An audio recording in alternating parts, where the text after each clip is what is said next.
ఇవాళ రాష్ట్రంలో ఉన్నటువంటి ప్రభుత్వ యంత్రాంగాలు వ్యవస్థలు అన్నీ కూడా ఎంతసేపు ఉన్నా రాజకీయ కక్ష సాధింపులకు మాత్రమే వారిని ఉపయోగిస్తా ఉన్నారు.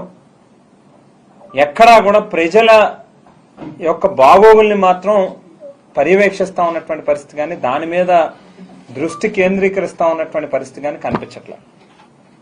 ఉదాహరణకి మొన్నటి రోజు అంబటి రాంబాబు గారిని జైలు నుంచి విడుదల చేసిన తర్వాత 150 మంది పోలీసులు రాజమండ్రి నగరంలో ఉన్నటువంటి 4 పోలీస్ స్టేషన్లకు సంబంధించినటువంటి సర్కిల్ ఇన్స్పెక్టర్లు, traffic, crime, Bommuru, Dowleswaram, Rajanagaram, Korukonda entire police వ్యవస్థ అంతా కూడా అక్కడే ఉన్నారు.